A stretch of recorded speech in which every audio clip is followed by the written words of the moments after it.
By that time, I was already a friend to Newman's mother. So, eventually, after that, I came here. I finished Deventer, then got a job here in Wageningen. I came to Wageningen and then continued in Wageningen, finished in Wageningen as well. So eventually, well, I have 6 kids. This is one of them. This happens to be the fourth. My 4th son, or 4th child. So I have 3 boys and 3 girls. 6. And the 9 grandkids. So I just tell you, I'm just happy to have an idea, the person you are visiting. So that if somebody asks you already about me, you can at least give a few things. What I get from you directly, not what they tell well, you. Yes. Your question was about the fault of Biafra against Nigeria. I said, what is the offensive of Biafra? What is the offense? Offense of Biafra committed to Nigeria? Why Nigeria has been... Well, to be honest to you, the offense we committed is that we are very progressive. The way of our life is offensive to them. Yes, our way of Our life of we are too forward in a lot of things. So this is happening during, this happened during 50s, yeah. Yes, they are talking easy now. Yes, I understand. In those days, if you go to railway, the head of there is an Igbo man. If you go to education, the Minister of Education is an Igbo man. Almost all the key developments is an Igbo man. In that place, and then if you come to business, you see Igbo man everywhere in Nigeria. Everywhere doing business. So eventually, there is a sort of animosity, there is a sort of envy. Igbos, they have to go back. We don't want them again.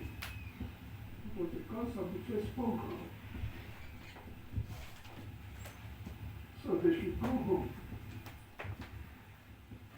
So when you say we should go home, we have to say one Nigeria. So they say, well, I have to play something for you.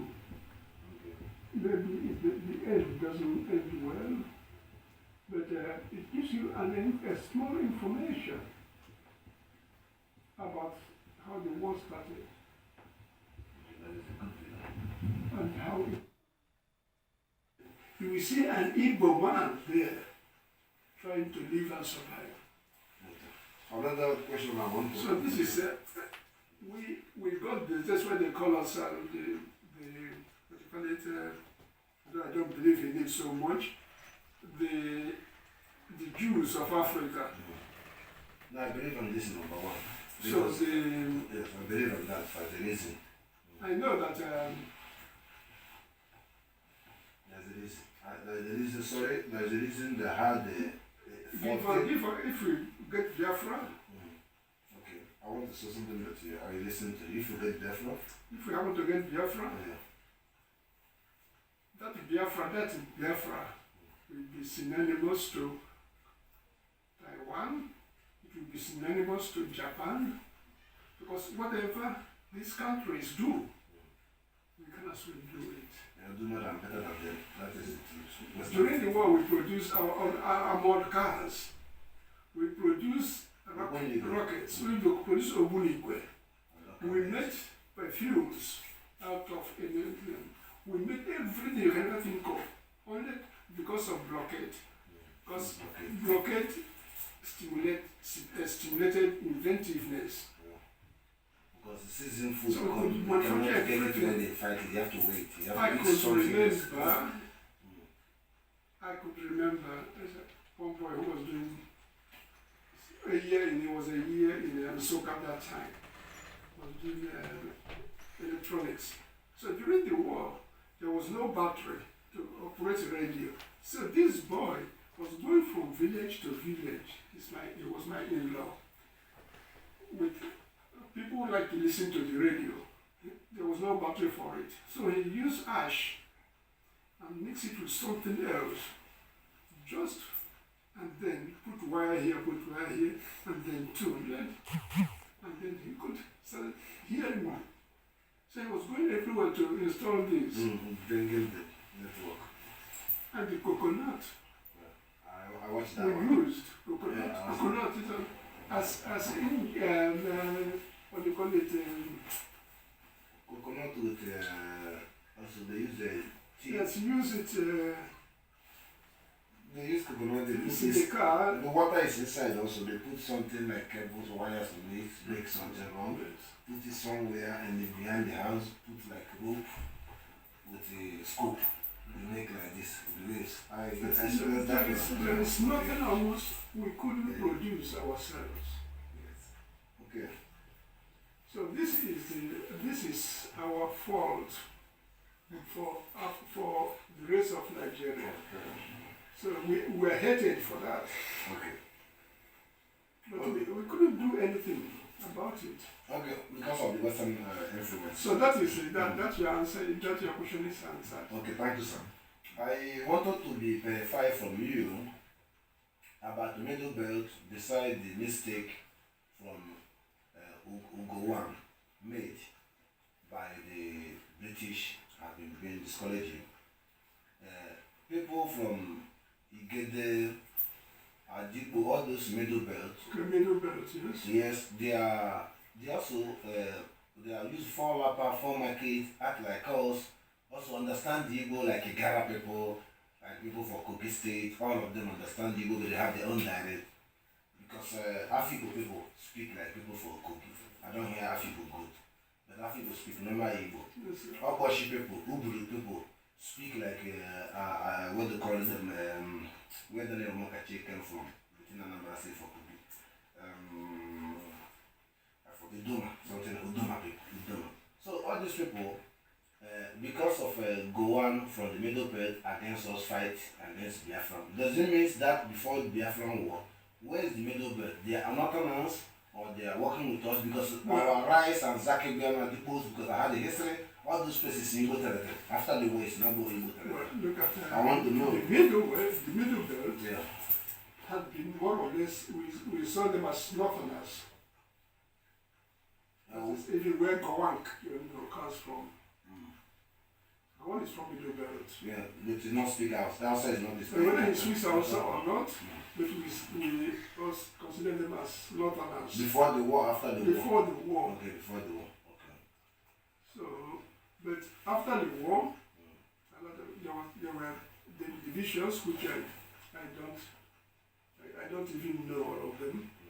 So that is when they were being considered as non-Northerners. Because Northerners started maltreating them as well, seeing them as not part of them. And they used them before against their own brother. After the war, then. So, but Okay, that's what I want to verify because I verified that Middle Belt, all of them are Biafrans by the culture, but they have different languages. They're not outside. They're not following me. They're not there. We are one people in the traditionals and the communications and the way of living as a family, as a Middle Belt in general. Yeah, not Igbo, but in general you can call them Igbo language, Igbo people. Because I can forget the languages, but I mean the geography and the culture is. So that one I want to know people who live in life before the war, being Adipo, because I had a story from my father about Adipos, about all the Middle Belt, said that all of us, even before Abakaliki deny us, they call us Nwonyi Igbo. They don't believe they are Igbo too. Abakaliki before they didn't believe they are Igbo. Nwonyi Igbo. So the same thing happened with the Benue State, happened to all these people. It even happened for Calabar, happened to Benin side. My father told me that Ore, inside the own to the Igbo peoples, inside the regional Igbo borders. their land. Do you know what? I don't know, but I'm trying to understand it because Mazin Nandekan has verifying those peoples who have to be under one umbrella. So it's not about Mazin Nandekan's say, it's about the willing of those people. But also I want to find out when I identify our culture and the things as one. But I never fully find out what led them with Igbo, besides alphabet. Because the alphabet of them is Igbo alphabet, even in Benin. Another one is the names of their villages. Real names, how to pronounce it is Igbo name, or the Edo state. Or Sanze, Igbo Deon. All this thing, when you pronounce it a good way, you know, all of them was Igbos. On the Benue state, when you mention the name of local government, name of the state, villages, street, he use it to go, you know, it's Igbo names. Forget the way they pronounce it. So there's something I was already being hijacked and doing imagination before the Biafran war. That's what I'm trying to investigate. So now, what do you think Ghana are going on now? Because Biafran people want independence of their own sovereignties, because they want freedom of Nigeria, they want integrated Nigeria, they want Biafran exile to recognize him, also to be implemented to the Western world. They know they didn't came Europe as in Nigeria. So now they want to go back as a Biafran. So also being recognize their own government, because we as a Biafran now and diaspora have been created almost 1 year sitting at home, being in democracy, that the people can take 1 day out from any government. It's a legitimate thing that other government will recognize that people as another government in that society. So that government is the Biafran exile, as they control the Biafran people at home, have a 1 day in a week sitting at home, and 1 year now. So they are implementing to the world to candidate Nigeria from exile, because we will get authority from them. So that's what my concern. What you can say the word and what you think, because Nigeria system continue is more dead. Every president in Nigeria, more than 20 people are dying in every state. Well, what is Nigeria, Biafran? What will become of Biafran? What about all those states who want to are lukewarm? But let me tell you, even before the Biafran war, a lot of people, especially where I went to school at Eket, so they were anti-Igbos or anti-Biafra. There was nothing like Biafra anyway. But they all have sort of antipathy against Igbos. You mean Calabar? Even Calabar. Calabar was serving you, you don't ask them. They see you as Igbo, they just give everything down, worship you like a god. You never even touch them. Well, I'm just telling you the situation there. Yeah. So, not all of them were very happy with the so-called Igbos, the real Igbos. Because of the same thing, Igbo domination, Igbo progression, Igbo this, Igbo that. So there were sort of Igbo anti-sentiments growing in those small places.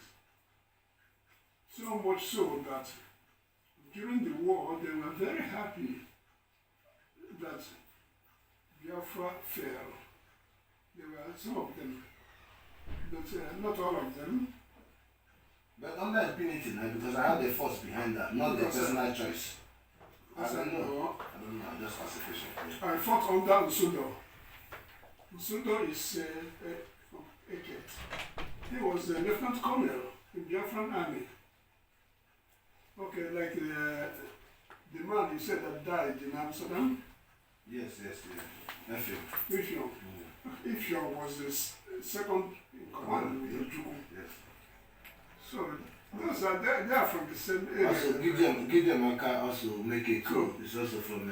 but where are we heading to? Those things are still there. That is why Nnamdi Kanu put it wisely that we need a referendum. We need integrated in Nigeria. Yes, people will just come out and say where they want to belong. Yes. But everybody have their own Yes. autonomy, whether you're Benin, whether you're Calabar, or Yes, you're just your own autonomy. that is what we call plebiscite. Yes, because never Igbo people never Give people occupy the freedom to choose where they want to be. Yes. Yeah, that's our demand. But they're not under Nigerian umbrella because Nigeria don't work under democracy. Nigeria doesn't want it. They don't work. I said they don't work under democracy because democracy is something that you should be implementing. That people want a referendum, you have to consult the people and make it happen. But it's not Nigeria is not together. They're gonna be a threat because of the terrorists. They are trying to that must happen in future. Because every country, every civilized country has it.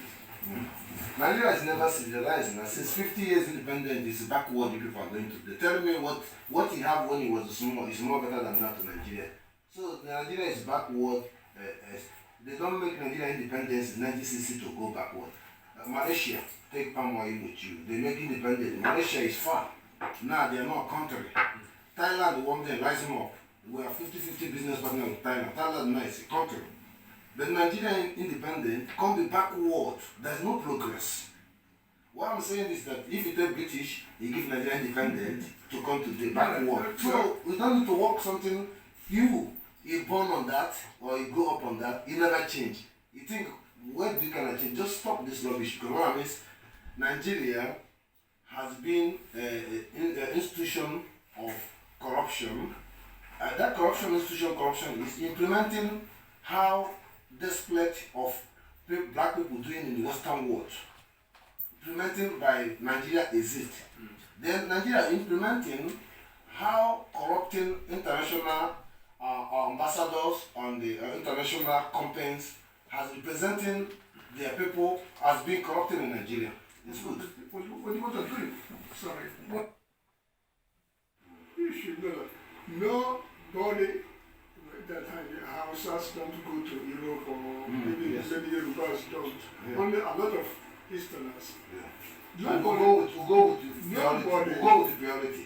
Nobody ever came to Europe and wanted to stay after his studies. Yes, that is true. That's what we have learned. Yeah, yes, that is what we have. So they did everybody. We just studied. We have studies. Even you want to go back. If you have still going on war, you want to go back. And then they stop you because of you left as a Biafra, then now you're going to Nigeria occupy. You cannot go countries, not your country. It's dangerous. That's the reason why you're staying that period. Because if Biafra is going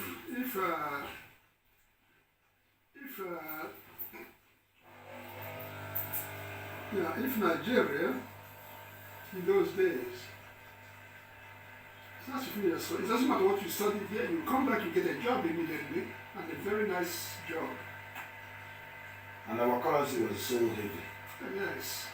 We used English pounds. How about the Biafra pounds that time? That time there was no Biafra. I'm talking about before Nigeria independence.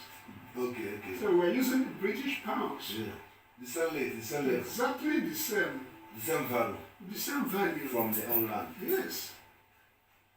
Okay, that's why I'm on the Biafra money. So, why should you? So when we look at Ojukwu himself, he studied in England. Yes. When he finished his studies, he just went home. He gone back to the study surgery.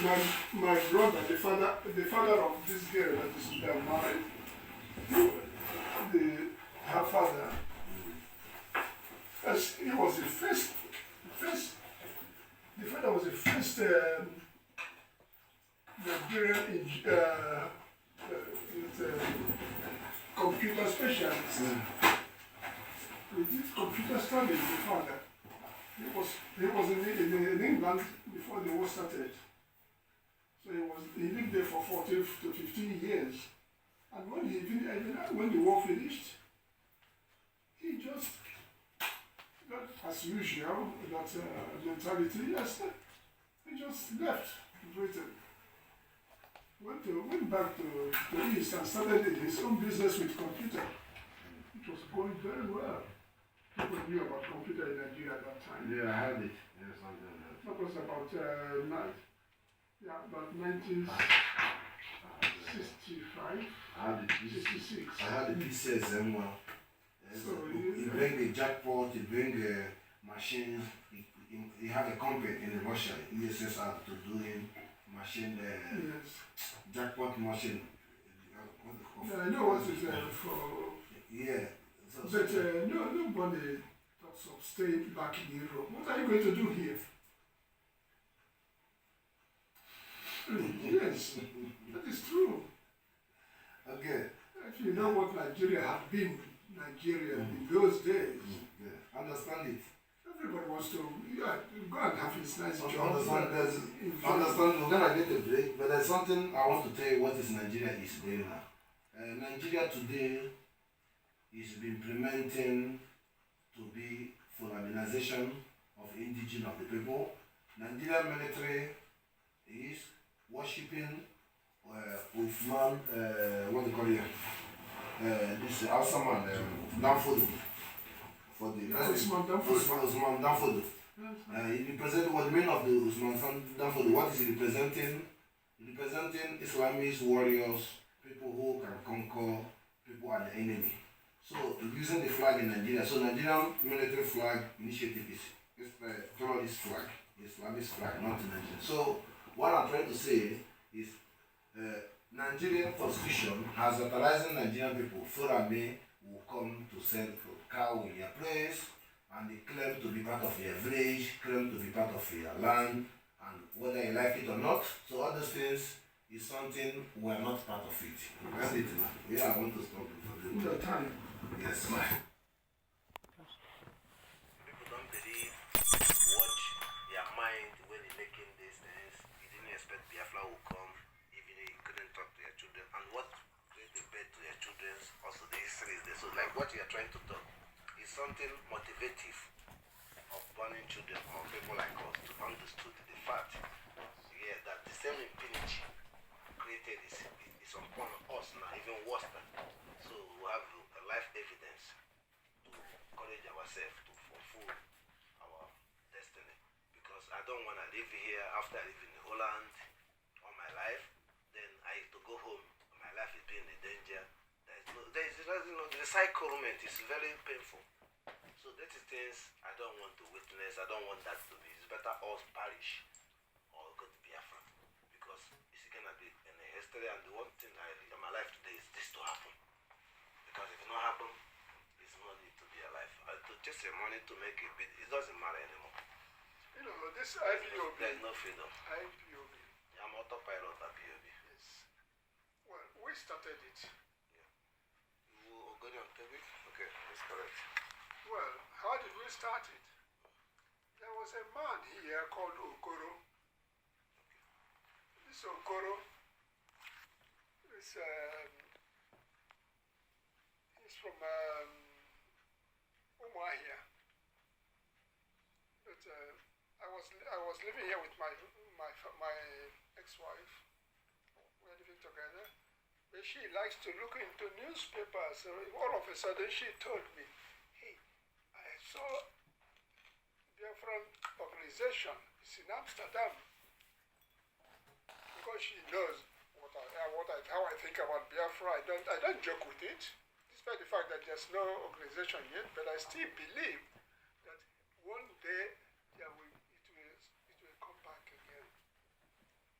So, but when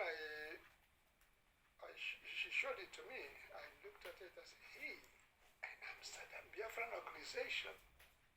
I must find where that is." So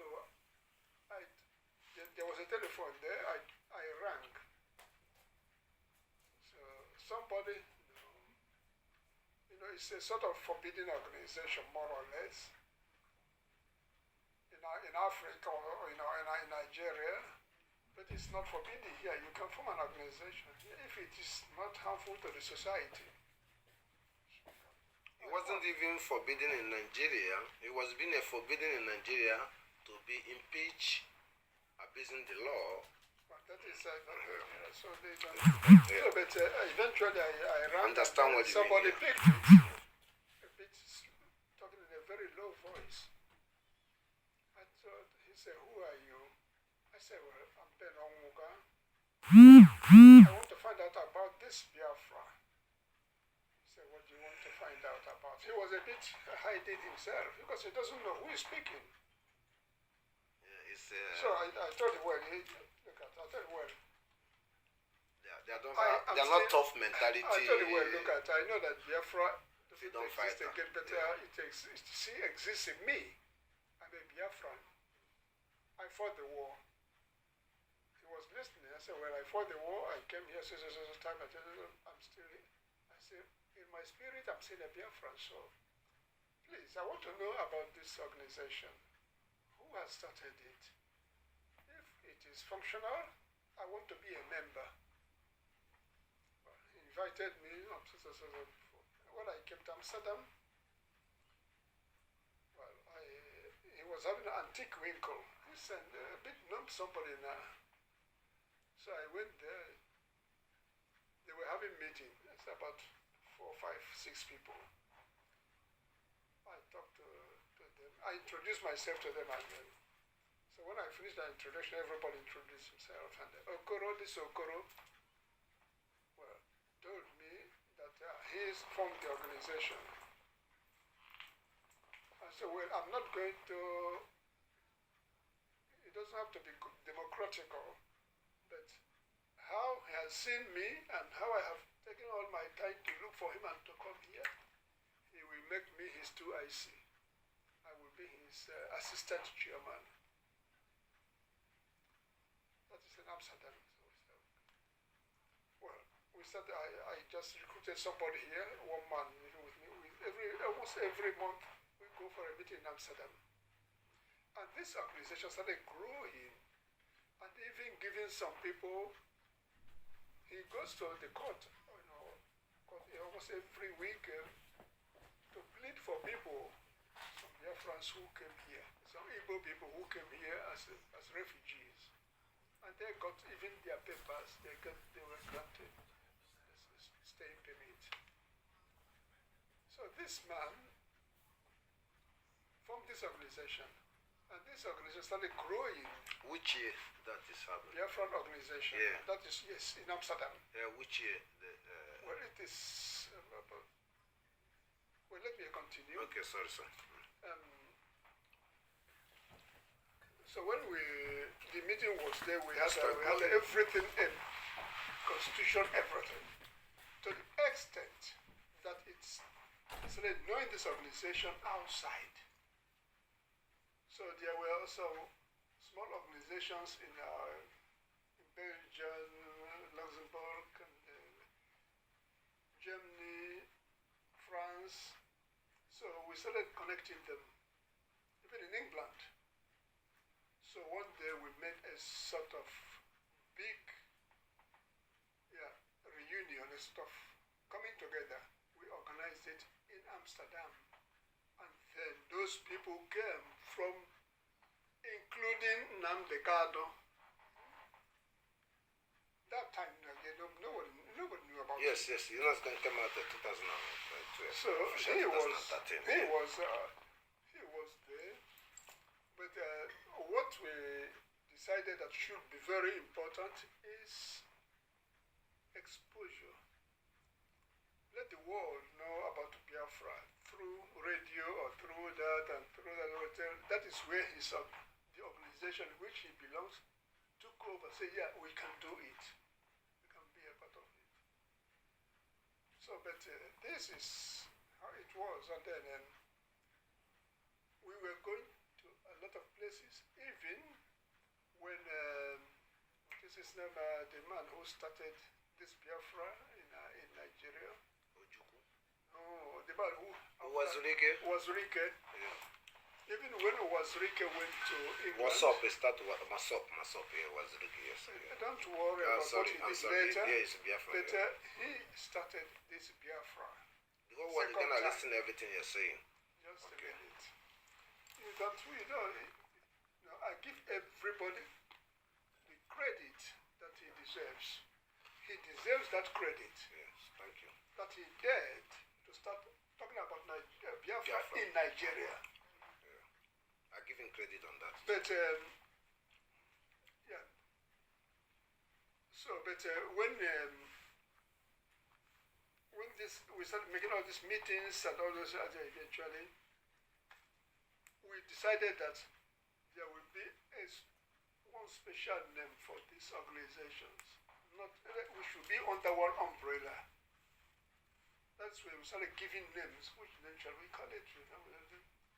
That is where this IPOB came in.